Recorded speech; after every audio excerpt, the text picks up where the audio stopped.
एक क्वेश्चन जो है त्रिकोणमिति के अनुप्रयोग से है, 6 नंबर में ये भी पूछा गया है, 2025 में पूछा गया है। करें कि भूमि पर स्थित बिंदु यक्ष से एक बिंदु जो है यक्ष है, ठीक है, एक बिंदु यक्ष है, ठीक है। इस यक्ष बिंदु से एक ऊर्ध्वाधर टावर, जो कि टावर दिया है, ये टावर है PQ, क्या है PQ, ठीक है, के शीर्ष Q का, यहां इस बिंदु से शीर्ष Q का उन्नयन कोण जो है दे रहे हैं, उन्नयन कोण दे रहे हैं 60 अंश। कितना दे रहे हैं? 60 अंश। ये कितना है? 60 अंश, ठीक है ना। अब देखिए आगे ये कह रहे हैं कि बिंदु यक्ष से 40 मीटर ऊंचाई पर स्थित, बिंदु यक्ष से 40 मीटर ऊंचाई पर स्थित, मतलब इसी यक्ष बिंदु से 40 मीटर की ऊंचाई पर जो है, 40 मीटर की ऊंचाई पर एक बिंदु जो है Y है, ठीक। जब Y है तो इसका जो है कह रहे हैं इस Y से Q का उन्नयन कोण 45 अंश है, मतलब यहां से इसका कितना है? 45 अंश है। ये कितना है? 45 अंश, ठीक है। कह रहे हैं कि PX ज्ञात कीजिए। क्या ज्ञात कीजिए? PX, ये PX ज्ञात करना है और टावर की ऊंचाई ज्ञात करना है। तो इसको मान लीजिए R बिंदु है। ये कौन सी बिंदु है? R है।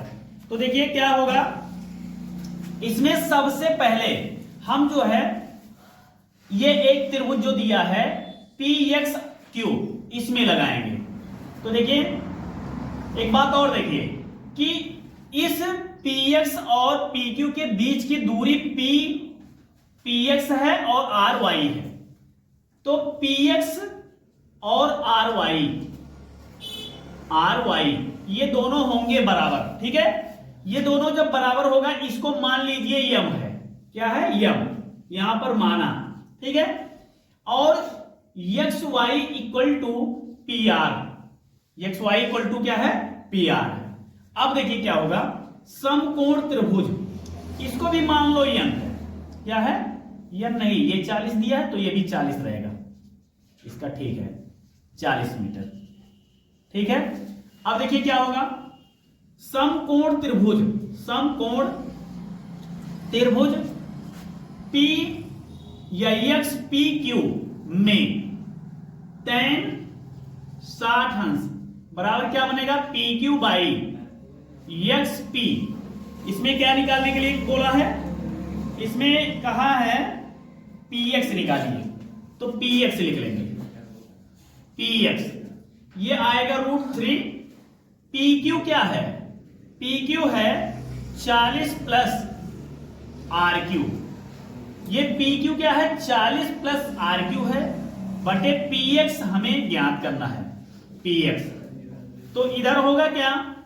PX √3 इक्वल, यहां पे हो जाएगा 40 प्लस RQ, ठीक है। अब यहां से RQ का वैल्यू जब हम निकालेंगे तो RQ इक्वल टू मिलेगा क्या? PX √3, ठीक है, PX √3, या इसको लिख लो √3 PX, क्योंकि ये गुणे जैसा दिख रहा है, तो यहां लिख लो √3 PX, ठीक। √3 PX माइनस इसको 40 को पक्षांतर करेंगे, -40 हो जाएगा, ठीक। अब पुनः हम क्या करेंगे, समकोण त्रिभुज, समकोण त्रिभुज YRQ में क्या बनेगा? tan 45 अंश बराबर जो है RQ बाई YR या RY दिया है, देखो RY लिख लो, RY, ठीक है। इसका वैल्यू 1 हो जाएगा, RQ बाई RY, ठीक। RQ equal to RY। RY है क्या? देखो RY यम है, RY क्या है? यम है, तो RQ इक्वल टू यम हो जाएगा, ठीक। अब इसके बाद हम क्या करेंगे, इसके बाद जो है यहां हम लिखे, इसी पे छोड़ दो, रहने दो इसको, ठीक। अब आर क्यू के स्थान पर हम रख सकते हैं आर क्यू। आर क्यू का वैल्यू अभी हम निकाले हैं, आर क्यू का वैल्यू है √3 px, ठीक है, px -40 बराबर ry, ठीक है। यहां इसको समीकरण 1 मान लेंगे और लिखेंगे समीकरण 1 से, ठीक।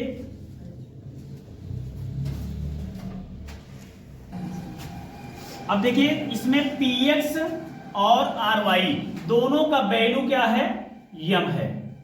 px और ry का वैल्यू यम है, तो यहां √3 यम -40 हो जाएगा, यहां ry के स्थान पे भी यम हो जाएगा। पक्षांतर कर लेंगे, √3 यम माइनस यम इक्वल, इनको इधर भेजेंगे प्लस में 40 हो जाएगा।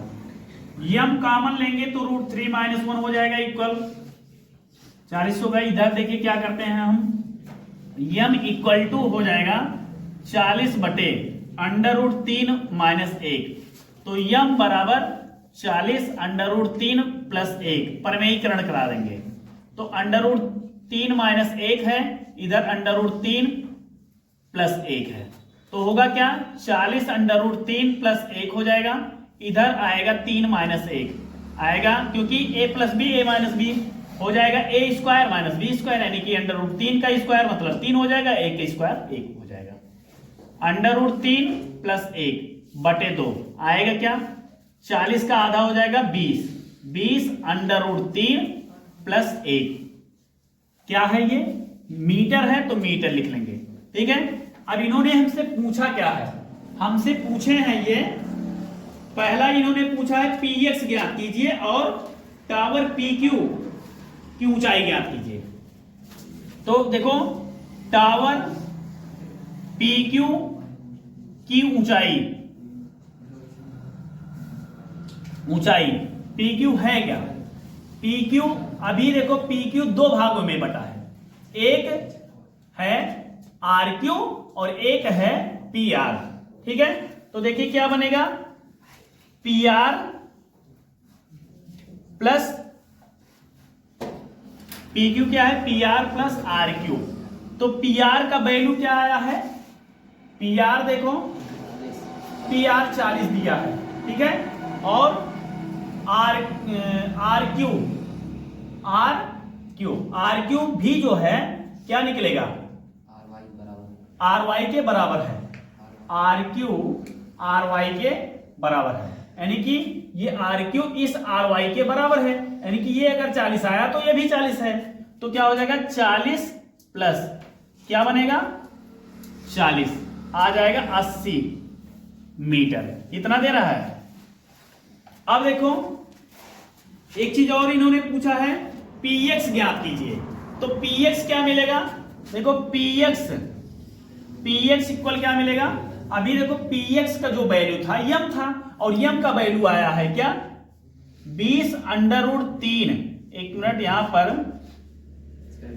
ये यम का वैल्यू आ रहा है, ठीक है, ये इतना होगा नहीं, इधर थोड़ा सा मिटाएंगे तब ये होगा,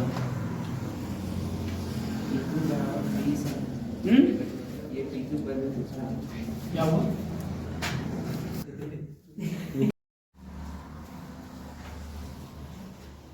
अब इसमें देखिए हम निकालेंगे RQ, तो RQ इक्वल क्या बनेगा, RQ इक्वल हो जाएगा √3, इधर px का जो वैल्यू आया है वो px है क्या, px यम है और यम का वैल्यू आया है 20, क्या आया है 20 √3 + 1 इतना आया है, तो हम इसको करेंगे क्या, इसमें रख देंगे मान, तो आएगा 20 √3 + 1, ठीक है, और इधर जो है √3 गुणा कर लेंगे जो दिया है, और ये आ जाएगा 40, मिलेगा क्या 20 √3 प्लस, और ये वाला भी आ जाएगा, इसमें गुणा हो जाएगा, जब इसमें गुणा होगा तो देखिए इधर से √3 आएगा, ये √3 3 हो जाएगा, और ये 20 आ जाएगा, 20 × 60, फिर प्लस 20 √3 - 40 हो जाएगा, आएगा क्या इधर 20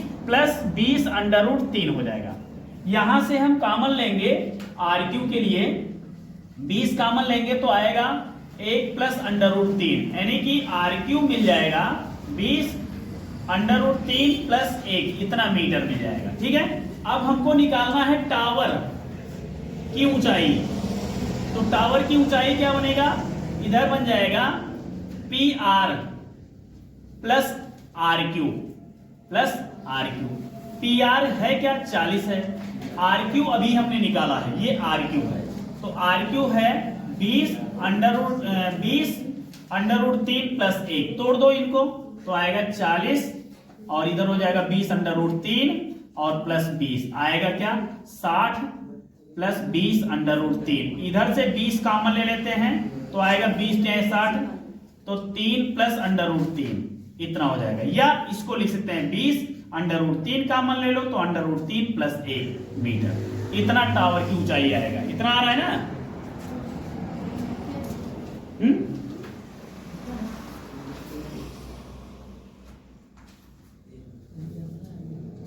ठीक है, समझे कि नहीं?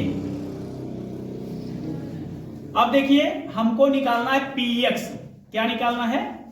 px। तो px जब हम निकालेंगे तो px है क्या, px का वैल्यू हम क्या रखेंगे, यम है, और यम का वैल्यू आया है 20 प्लस 20 अंडर रूट 3 आया है 20 ब्रैकेट में अंडर रूट 3 प्लस 1 मीटर। ये दोनों सेम है, यही हमारा उत्तर है।